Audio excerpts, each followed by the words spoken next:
जिनेन बच्चों, पाठशाला के इस भाग में आप सबका स्वागत है। तो सबसे पहले कुंडलपुर के बड़े बाबा की जय, आचार्य श्री विद्यासागर जी महाराज की जय, आचार्य पद प्राप्ति के समय सागर जी महाराज की जय, ब्रह्मोकार महामंत्र की जय। तो बच्चों, मैंने कल आपको एक कहानी सुनाई थी और वो कहानी का मैंने अंत नहीं बताया था। आज मैं उस कहानी का आपको अंत भी बताऊंगी और एक नई कहानी भी सुनाऊंगी जो बहुत ही अच्छी है। तो ये वीडियो लास्ट तक देखना। तो कल मैंने क्या सुनाई थी कहानी? हाँ, एक सेठ था जो रास्ते में जा रहा था। उसे एक जख्मी बैल मिला। वह बैल बहुत ही अशांत और दुखी था और कष्ट में था। तो बैल के ऊपर सेठ को दया आ गई। तो उसने उस बैल के कान में ड़मोकार मंत्र सुना दिया, जिससे वह बैल शांत हो गया और वह मृत्यु को प्राप्त हो गया।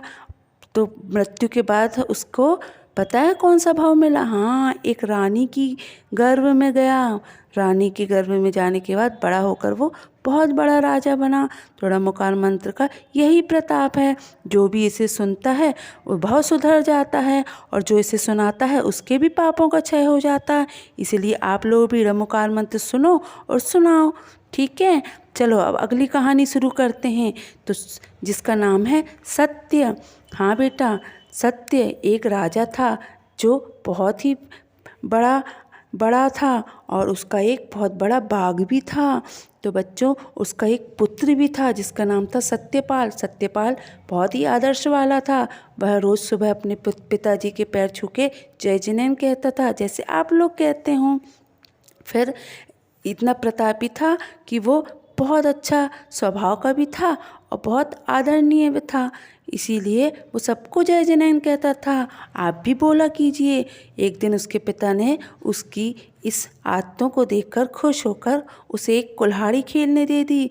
तो उस कुल्हाड़ी को देखकर वह बहुत खुश हो गया और अपने पिताजी से कहने लगा, पिताजी मैं इसे खेलूँगा अपने दोस्तों के साथ। इतना कहकर वह अपने पिताजी से आज्ञा लेकर अपने दोस्तों के पास चला गया। लेकिन उसके दोस्त कुल्हाड़ी देख के घबरा गए। कहने लगे, इस कुल्हाड़ी से अगर हमें चोट लग गई तो सत्यपाल कहने लगा, नहीं नहीं, हम बहुत सावधानी से इसे खेलेंगे और इससे किसी को चोट भी नहीं लगने देंगे। ये सुन के सभी दोस्त कहने लगे, ठीक है, अगर तुम कह रहे हो तो चलते हैं खेलने के लिए। तो वो सब दोस्त मिलकर अपने सत्यपाल के बगीचे में खेलने चले गए। सत्यपाल का बगीचा बहुत ही घना और बहुत ही सुंदर था। चलते चलते वो बहुत थक गए थे। जैसे ही सत्यपाल अपने बगीचे में पहुंचा तो उसकी एक दोस्त कहने लगी, मैं तो थक गई हूँ, अब तुम लोग खेलो। तो वो सब जाके खेलने लगे। फिर क्या हुआ बच्चों? हाँ हाँ, मैं सुनाती हूँ।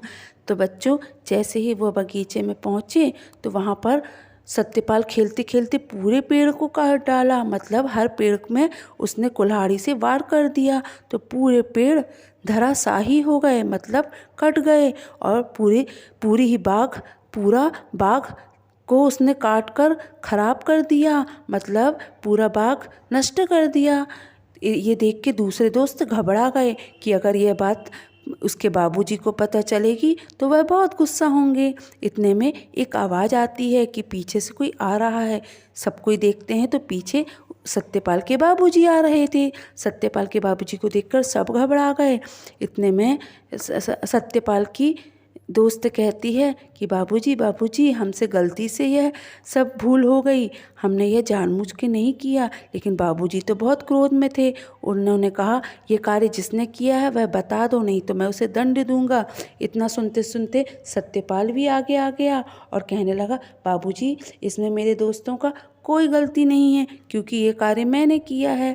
कुल्हाड़ी मेरे पास थी, मैंने ही कुल्हाड़ी से खेलते खेलते सारा बगीचा नष्ट कर दिया। आप मेरे दोस्तों को कुछ मत कहिए, इसमें कोई गलती नहीं। यह सुनकर सत्यपाल के बाबूजी बहुत खुश हो गए और कहने लगे, सत्यपाल तुमने आज सत्य बोला है, इसीलिए मैं तुम्हारी इस बात से बहुत खुश हूँ और तुम्हारी भूल को भी क्षमा करता हूँ। और मैं तुमसे बहुत खुश हूँ कि सत्य बोलने वाला हमेशा अच्छा होता है और उसकी 100 गलतियाँ भी माफ़ होती हैं। इसीलिए तुम हमेशा सत्य बोलना और मैं तुम्हारी गलतियों को माफ़ करता हूँ, लेकिन अगली बार से ऐसी गलती कभी मत करना। तो सत्यपाल खुश हो गया और बाबूजी ने उसे क्षमा कर दिया। और पता है आपको कि सत्यपाल के बाबूजी ने खुश होकर सत्यपाल को क्या इनाम में दिया। बताओ बच्चों, अगर बता सकते हो तो आप भी सोच कर बताओ। हाँ हाँ, देखो, सत्य बोलने वाला हमेशा जीतता है, हमें कभी उसकी पराजय नहीं होती। आप भी हमेशा सत्य बोला करो, आपको भी इनाम मिलेगा। देखो बच्चों, सत्य बोलने के बाद उसे 1 रुपये इनाम में मिला। अगर आप भी हमेशा सत्य बोलोगे तो आपको भी इनाम मिलेंगे। तो बच्चों, आज की कहानी कैसी लगी? अगली भाग में मैं और अच्छी कहानी लेके आऊँगी। जब तक रमुकार की मंत्र की जय बोलिए और कल के आने की तैयारी कीजिए और मेरे इस भाग को और लोगों तक पहुंचाइए और मेरे इस